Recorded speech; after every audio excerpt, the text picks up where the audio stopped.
नमस्कार, आप देख रहे हैं दूरदर्शन किसान। कोविड-19 महामारी के खिलाफ लड़ाई में किसान उपयोगी जरूरी जानकारियों के साथ इस खास कार्यक्रम आत्मनिर्भर भारत खबर खेती की में आप सभी का स्वागत है। मैं हूं ज्योत्सना टंडन। आइए देखते हैं क्या है नया आज के कार्यक्रम में। राष्ट्रीय कृषि और ग्रामीण विकास बैंक के 40वें स्थापना दिवस पर वेबिनार आयोजित। उत्तर प्रदेश में हुई गेहूं की रिकॉर्ड खरीदारी, करीब 13 लाख किसानों को मिला एमएसपी का लाभ। भारत ने नए देशों तक आम के निर्यात का विस्तार किया, जीआई प्रमाणित फजली आम बहरीन भेजा गया। घर में खाली जगह पर करें बागवानी, उपराष्ट्रपति ने लोगों से किया अनुरोध। उपराष्ट्रपति ने किसानों को बेहतर दाम और समय पर ऋण की वकालत की, जैविक खेती अपनाने पर भी दिया जोर। और अब आइए देखते हैं समाचार विस्तार से। कृषि के आधार को और मजबूत बनाने के लिए सरकार हमेशा तत्पर रहती है। सरकार का फोकस सदैव छोटे व मझौले किसानों पर होता है कि कैसे उन्हें और सशक्त किया जाए। इसी संबंध में केंद्रीय कृषि मंत्री श्री नरेंद्र सिंह तोमर ने राष्ट्रीय कृषि और ग्रामीण विकास बैंक के 40वें स्थापना दिवस पर एक वेबिनार को संबोधित किया। किन बातों पर हुई चर्चा, आइए जानते हैं। छोटे व मझोले किसानों को लाभ पहुंचाने में किसान सम्मान निधि की अहम भूमिका रही है। आंकड़ों की माने तो अब तक 11 करोड़ से ज्यादा किसानों को इस योजना के तहत 1.35 लाख करोड़ रुपए की राशि सीधे उनके बैंक खातों तक पहुंचाई जा चुकी है। खेती की लागत को ध्यान में रखते हुए किसानों के लिए इसे लाभकारी बनाने के उद्देश्य के साथ सरकार ने एमएसपी में भी वृद्धि की है। साथ ही राज्य एजेंसियों के माध्यम से खरीदी में भी बढ़ोतरी हुई है। वहीं नाबार्ड ने राज्य विपणन संघों को करीब 50,000 करोड़ रुपए का संवितरण करके रिकॉर्ड खरीदी में अहम भूमिका निभाई है। नाबार्ड के 40वें स्थापना दिवस समारोह में शामिल भारत सरकार के मुख्य आर्थिक सलाहकार प्रोफेसर कृष्णमूर्ति सुब्रमण्यम जी, नाबार्ड के अध्यक्ष डॉक्टर जीआर चितला जी, नाबार्ड के उप प्रबंधक निदेशक श्री पीवीएस सूर्य कुमार और श्री साजी केबी तथा स्टाफ के सदस्य, मीडिया के साथी और उपस्थित सज्जनों को मेरा बहुत बहुत नमस्कार है। आज हम नाबार्ड का 40वां स्थापना दिवस मनाने के लिए एकत्रित हुए हैं। मैं इस अवसर पर देश के प्रतिष्ठित संस्थान की गौरवशाली यात्रा के लिए नाबार्ड के पूर्व एवं वर्तमान सभी कर्मचारी अधिकारियों को हृदयपूर्वक बहुत बहुत बधाई देता हूं। साथ ही कोविड महामारी के दौरान प्रदर्शित हमारे देशवासियों, विशेष रूप से ग्रामीण भारत के दृढ़ संकल्प और प्रतिरोध क्षमता की सराहना करता हूं और सभी का आभार व्यक्त करता हूं। पिछले साल महामारी के शुरू में देश में लॉकडाउन को सख्ती से लागू किया गया था। भारत सरकार का मानना था कि महामारी के कारण जीडीपी ग्रोथ में होने वाले अस्थायी नुकसान की भरपाई की जा सकती है, लेकिन मानव जीवन की हानि को वापस नहीं लाया जा सकता। कोरोना संकट के चलते प्रधानमंत्री श्री नरेंद्र मोदी जी के कुशल नेतृत्व में सरकार ने समाज के सबसे कमज़ोर वर्ग के लोगों के लिए खाद्य एवं आय सुरक्षा सुनिश्चित करने को अपनी प्राथमिकता माना और सार्वजनिक वितरण प्रणाली के माध्यम से खाद्य सुरक्षा सुनिश्चित की गई।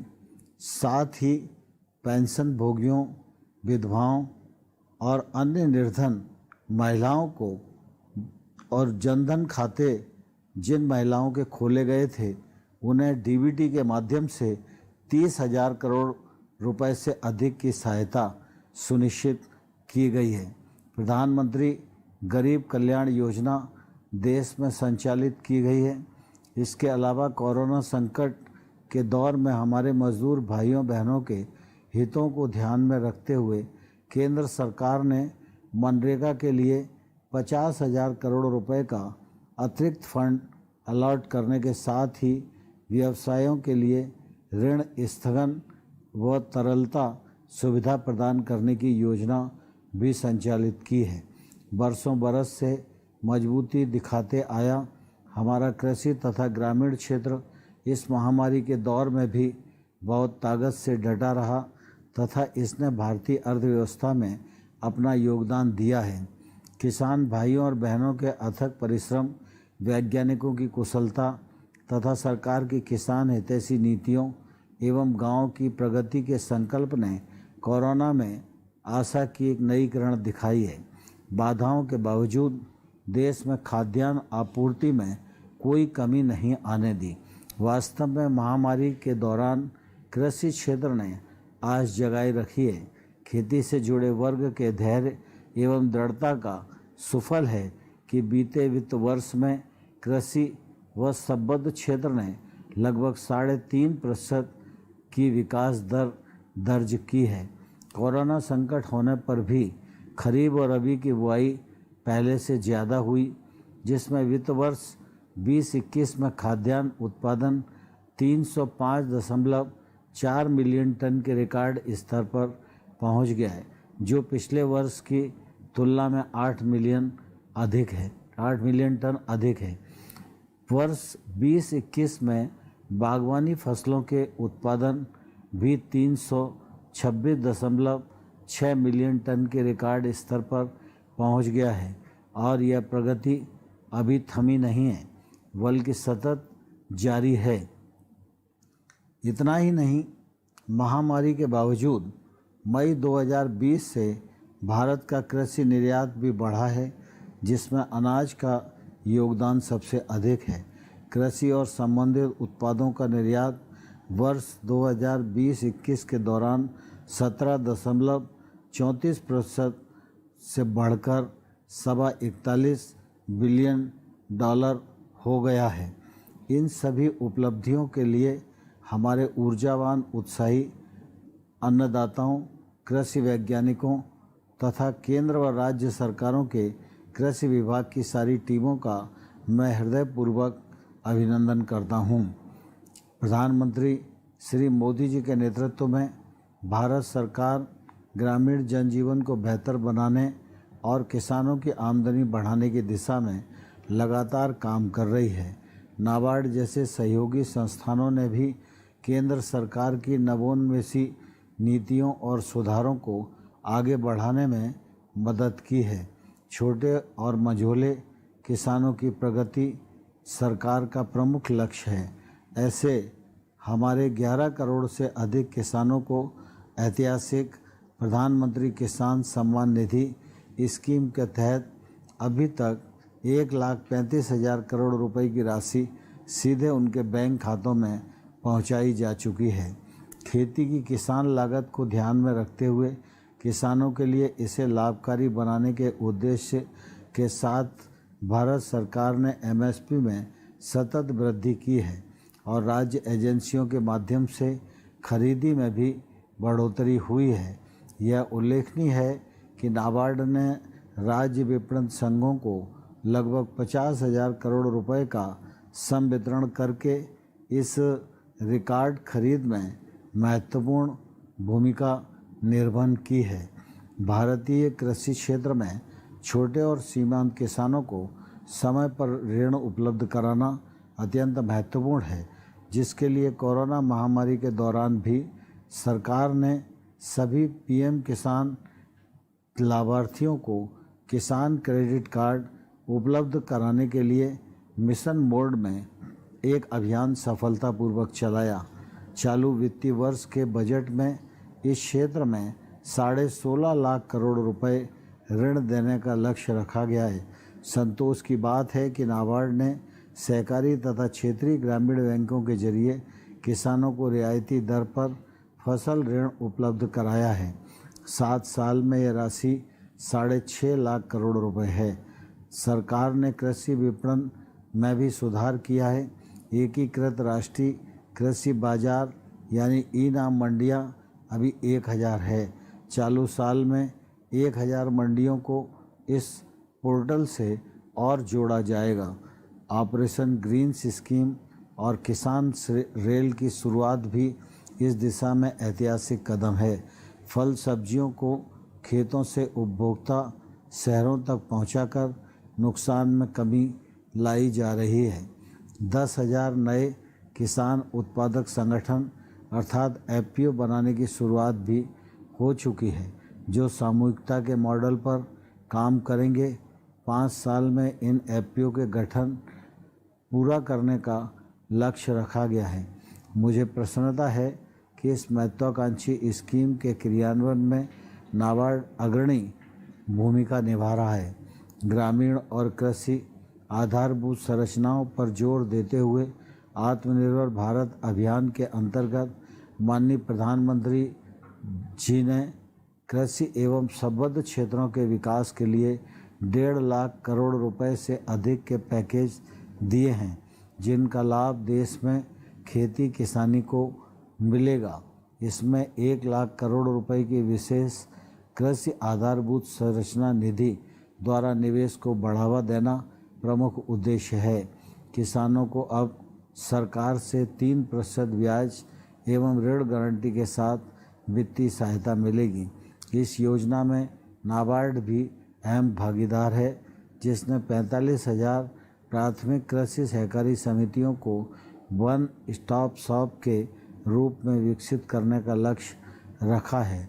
नाबार्ड द्वारा 3,000 पैक्स को बहुसेवा केंद्रों की स्थापना के लिए 1,700 करोड़ रुपए मंजूर किए हैं। आज इस मौके पर मैं रूरल इंफ्रास्ट्रक्चर विकसित करने में नाबार्ड की भूमिका की सराहना करना चाहता हूं। पिछले 7 वर्षों में नाबार्ड ने ग्रामीण आधारभूत संरचना विकास निधि के तहत राज्यों को 1,81,000 करोड़ रुपए का ऋण दिया है, जिसमें लगभग 1/3 राशि का उपयोग सिंचाई के लिए किया गया है। यह फंड बढ़ाकर 40,000 करोड़ रुपए कर दिया गया है। प्रधानमंत्री कृषि सिंचाई योजना में प्रति बूंद अधिक फसल को लेकर भी नाबार्ड एवं अन्य संस्थाओं ने महत्वपूर्ण योगदान दिया है। इस अभियान में सरकार ने नाबार्ड के तहत सूक्ष्म सिंचाई निधि की समूह राशि को 5,000 करोड़ रुपए से बढ़ाकर 10,000 करोड़ रुपए कर दिया है। सरकार ने आत्मनिर्भरता विजन निर्धारित किया है, जिसका आधार आत्मनिर्भर कृषि क्षेत्र और आत्मनिर्भर किसान होंगे। 3 कृषि कानूनों के रूप में केंद्र सरकार ने संरचनात्मक सुधार किए हैं, जो आत्मनिर्भरता की दिशा में उठाया गया एक महत्वपूर्ण और क्रांतिकारी कदम है। मुझे पूरा विश्वास है कि हम सामूहिक रूप से मिलजुल कर काम करते हुए अपने किसानों को उत्साही उत्पादक के रूप में परिवर्तित करेंगे तथा भारतीय कृषि क्षेत्र को राष्ट्रीय और वैश्विक अर्थव्यवस्था के समन्वित और अनिवार्य हिस्से के रूप में विकसित करने में अहम योगदान देंगे। पुनः नाबार्ड के अध्यक्ष डॉक्टर चितला जी तथा पूरी टीम को स्थापना दिवस के अवसर पर मैं बहुत बहुत बधाई देता हूँ, बहुत शुभकामनाएं देता हूँ। किसानों को अब सरकार से 3% ब्याज व ऋण गारंटी के साथ वित्तीय सहायता मिलेगी। योजना में भागीदार नाबार्ड ने 35,000 प्राथमिक कृषि सहकारी समितियों को वन स्टॉप शॉप के रूप में विकसित करने का लक्ष्य रखा है। नाबार्ड ने 3,000 पैक्स को बहुसेवा केंद्रों की स्थापना के लिए 1,700 करोड़ रुपए की मंजूरी दी है। बीते 7 वर्षों में नाबार्ड ने ग्रामीण आधारभूत संरचना विकास निधि के तहत राज्यों को 1.81 लाख करोड़ रुपए का ऋण दिया। सिंचाई योजना में भी नाबार्ड ने अच्छा योगदान दिया है। प्रति बूंद अधिक फसल अभियान में केंद्र ने नाबार्ड के तहत सूक्ष्म सिंचाई निधि की समूह राशि बढ़ाकर 10,000 करोड़ रुपए कर दी है। इस बार पूरे देश में न्यूनतम समर्थन मूल्य पर गेहूं की रिकॉर्ड खरीदारी हुई है। अगर सिर्फ उत्तर प्रदेश की ही बात करें तो अब तक किसानों से 56 लाख टन से अधिक गेहूं खरीदा गया है। इसके साथ ही राज्य ने गेहूं खरीद के सभी पुराने रिकॉर्ड तोड़ दिए हैं। कोरोना संकट के बावजूद भारत में गेहूं की जबरदस्त पैदावार हुई है। अधिक पैदावार के बीच किसानों को फसल का वाजिब दाम दिलाने के लिए सरकार ने भी खरीदारी बढ़ा दी है। उत्तर प्रदेश में रबी विपणन सत्र 2021-22 के दौरान सरकारी एजेंसियों ने कुल 56,41,000 टन गेहूं खरीदा है। इससे राज्य भर के करीब 13 लाख किसानों को एमएसपी का लाभ मिला है और उनके खाते में 11,141 करोड़ रुपए से भी ज्यादा की रकम डाली गई है।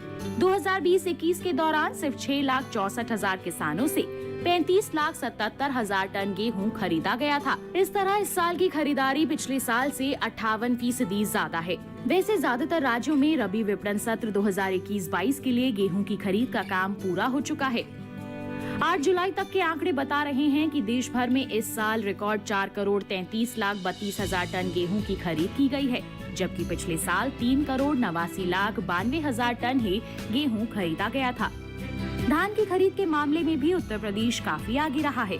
खरीफ विपणन सत्र 2020-21 के दौरान राज्य ने 10,22,000 किसानों से 66,84,000 टन धान खरीदा था और उन्हें 12,491 करोड़ से भी ज्यादा की रकम का भुगतान किया गया है।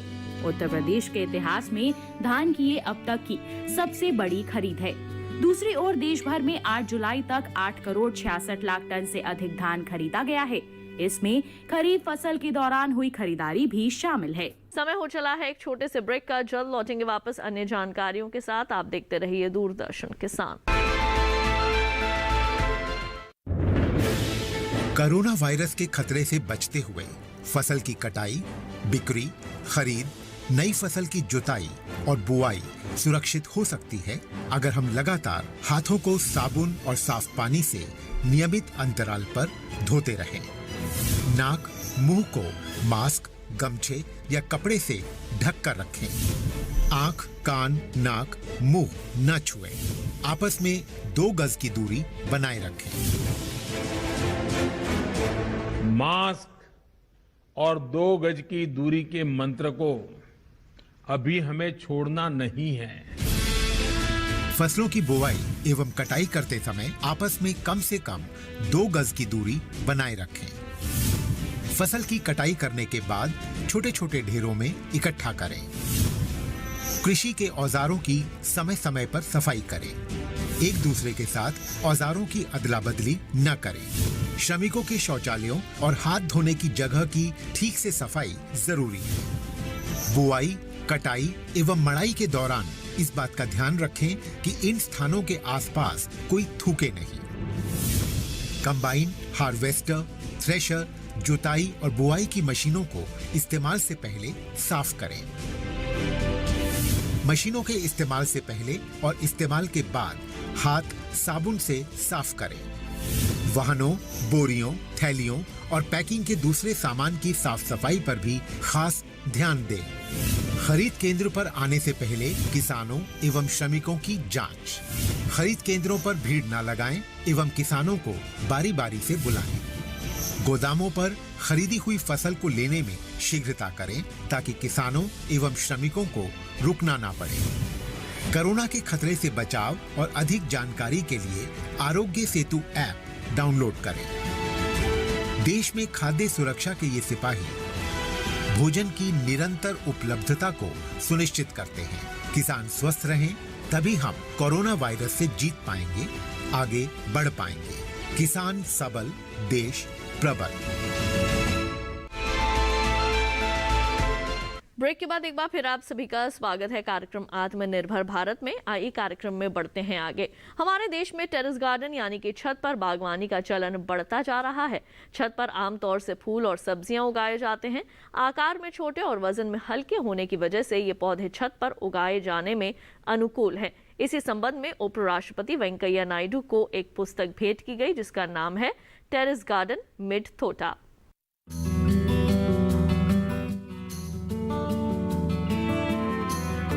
मूल रूप से तेलुगु में लिखी गई इस पुस्तक के लेखक थमेती राघोथम्मा रेड्डी हैं। अब इसका अंग्रेजी में अनुवाद भी आ चुका है। पुस्तक में नारापल्ली हैदराबाद में एक टेरेस गार्डन विकसित करने की सफल यात्रा को बयान किया गया है। पुस्तक को साकार रूप प्रदान करने के लिए उपराष्ट्रपति ने अनुवादक कुरूरू सीताराम प्रसाद और प्रकाशक यदलापल्ली वेंकटेश्वर राव की सराहना की है। उपराष्ट्रपति ने बताया कि उनके टेरेस गार्डन में खेती के सदियों पुराने पारंपरिक तरीकों का उपयोग किया जा रहा है। पिछले 7 साल में पुस्तक के लेखक 1230 वर्ग फीट के छोटे से क्षेत्र में 25 क्विंटल सब्जियां प्राप्त कर चुके हैं। ये सब सिर्फ मिट्टी और देसी खाद का इस्तेमाल करते हुए किया गया। उनके टेरेस गार्डन में किसी तरह के रसायनों का इस्तेमाल नहीं हुआ है। इस उपलब्धि को देखते हुए उपराष्ट्रपति ने कहा, टेरेस बागवानी एक अद्भुत विचार है और ये कम लागत में पौष्टिक भोजन उपलब्ध करा सकता है। उपराष्ट्रपति के अनुसार छत पर बागवानी न सिर्फ रसायन मुक्त फल और सब्जियां देती है, बल्कि इससे आसपास की हवा में ऑक्सीजन का स्तर भी बढ़ जाता है। उन्होंने कहा कि बागवानी प्रकृति के करीब लाती है और ये मानसिक तनाव से राहत भी प्रदान कर सकती है। पुस्तक टेरेस गार्डन विंटर होटा छत उद्यान की खेती करते समय अपनाए जा सकने वाले व्यवहारिक तरीकों और तकनीकों पर रोशनी डालती है। उपराष्ट्रपति को उम्मीद है कि ये पुस्तक लोगों को टेरेस गार्डनिंग के लिए प्रेरित करेगी। श्री वेंकैया नायडू ने कहा कि जिन लोगों के घर में खाली जगह है, वे शौकिया तौर पर बागवानी की कोशिश करें। इंसानों की बेवजह दखलंदाजी से हमारे पर्यावरण को बहुत ज्यादा नुकसान हो रहा है। खास तौर से अलग अलग पारिस्थितिक तंत्रों पर इस दखलंदाजी का बुरा असर पड़ रहा है। समुद्रों में भी पानी की सतह के नीचे एक पूरी दुनिया बसती है जो हमारे पर्यावरण के लिए किसी न किसी रूप में उपयोगी है। लेकिन अब समुद्री जीवन पर भी संकट आने लगे हैं और इस संकट के लिए मनुष्य भी किसी न किसी हद तक जिम्मेदार हैं। हालांकि सरकार इस संकट को टालने के लिए कई तरह के कदम उठा रही है।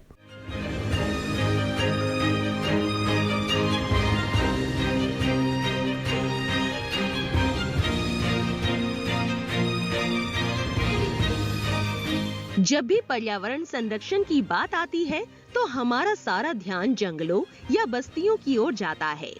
समुद्रों और दूसरे जलीय स्रोतों को हम लगभग भूल से जाते हैं, जबकि हकीकत ये है कि धरती पर 70% पानी है और इस पानी में भी जलीय जीवन अंगड़ाई ले रहा होता है। हाल के दिनों में जलीय पारिस्थितिकी तंत्र की ओर भी पर्यावरणविदों का काफी ध्यान गया है। हमारे समुद्र और महासागर मछली उत्पादन और पर्यटन के क्षेत्र में भी बहुत बड़ी भूमिका निभा रहे हैं। विशेषज्ञों का कहना है कि हर साल इंसान लाखों टन प्लास्टिक कचरा समुद्रों में फेंक रहा है, जिससे जलीय जीवों और वहाँ के पारिस्थितिकी तंत्र पर खतरे के बादल मंडराने लगे हैं। अगर समय रहते नहीं चेता गया तो इसके भयंकर परिणाम भी देखने को मिल सकते हैं। जरूरत इस बात की है कि समुद्री पारिस्थितिकी तंत्र के संरक्षण के लिए बड़े कदम उठाए जाएं। दूसरी ओर भारत ने जलीय पारिस्थितिकी तंत्र के संरक्षण की जरूरत को समझा है। खास तौर से मत्स्य विभाग, पशुपालन और डेयरी विभाग ऐसी योजनाएं और कार्यक्रम चला रहा है जिनसे जलीय परितंत्र भी सुरक्षित रहे और आर्थिक गतिविधियां भी शिथिल न पड़े। 2015 में शुरू की गई नीली क्रांति इसी तरह का उपाय है। इस योजना के अंतर्गत राज्यों और केंद्र शासित प्रदेशों को 2573 करोड़ रुपए दिए गए हैं। इसमें पर्यावरण संरक्षण का भी हिस्सा है। समुद्री भोजन, खास तौर से मछलियां, देश की खाद्य सुरक्षा में बड़ा योगदान दे रही है। इसके अलावा कई पर्यावरण हितैषी तकनीक भी अपनी भूमिका निभा रही है। RAS तकनीक, मछली पकड़ने की पिंजरा तकनीक, समुद्री खरपतवार का निस्तारण भी ऐसी ही कदम है। इसके अलावा प्रजनन के समय मछली पकड़ने पर पाबंदी और इस कारोबार से जुड़े लोगों के लिए सौर संयंत्रों की स्थापना भी पर्यावरण संरक्षण की दिशा में उठाए गए महत्वपूर्ण कदम है। इसी तरह पिछले साल आत्मनिर्भर भारत अभियान के तहत प्रधानमंत्री मत्स्य संपदा योजना के लिए 20,050 करोड़ रुपए दिए गए। इस योजना में मछलियों और उनके पारिस्थितिकी तंत्र की सुरक्षा का भी पूरा ख्याल रखा गया है। इसी तरह भारतीय मत्स्य सर्वेक्षण मछली कारोबार में इस तरह के उपायों को अपनाने पर जोर दे रहा है, जिससे मछली कारोबार से समुद्री पर्यावरण को कम से कम नुकसान हो।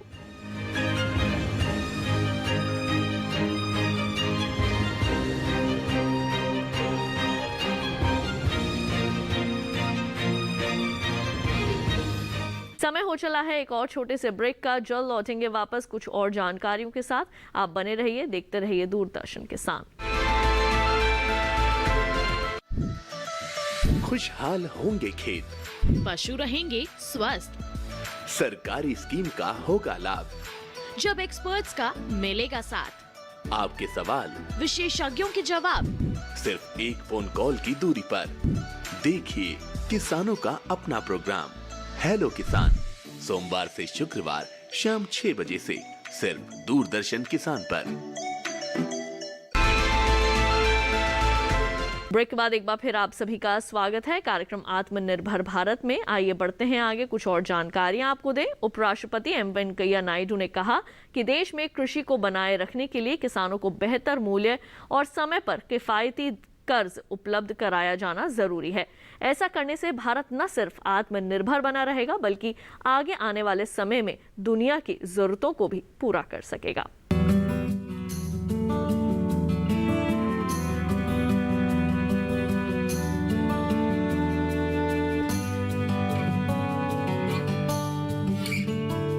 कोविड महामारी के बावजूद देश के खाद्यान्न उत्पादन में जबरदस्त बढ़ोतरी हुई है।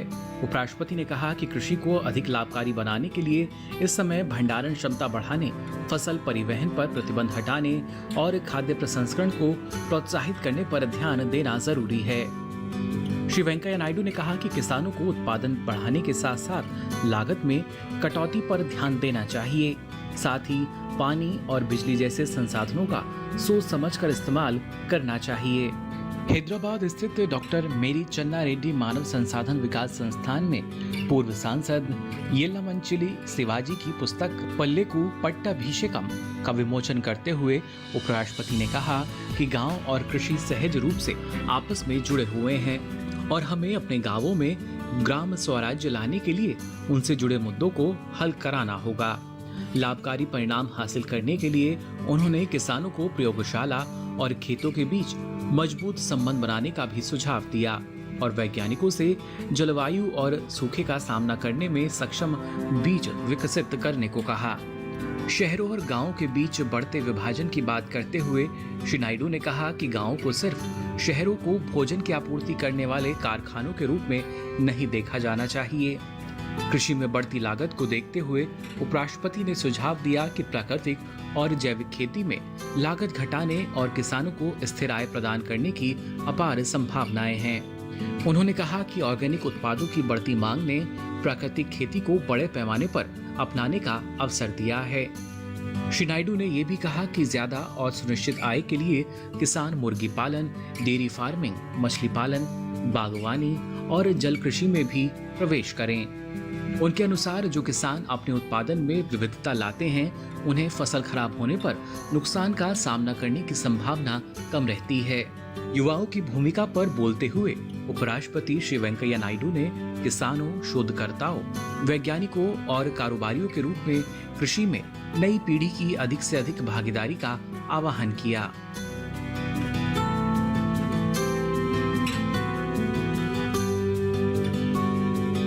तो हमारे आज के आत्मनिर्भर भारत खबर खेती की कार्यक्रम में बस इतना ही। लेकिन अगर आप कार्यक्रम को फिर से देखना चाहते हैं तो टीवी पर दिए जा रहे QR कोड को स्कैन कीजिए या फिर दूरदर्शन किसान के YouTube चैनल पर भी जाकर आप हमारे कार्यक्रम का प्रसारण देख सकते हैं। फिलहाल के लिए दीजिए इजाजत, जल्द लौटेंगे अन्य जानकारियों के साथ। आप देखते रहिए दूरदर्शन किसान, अपना रखिए ख्याल। नमस्कार।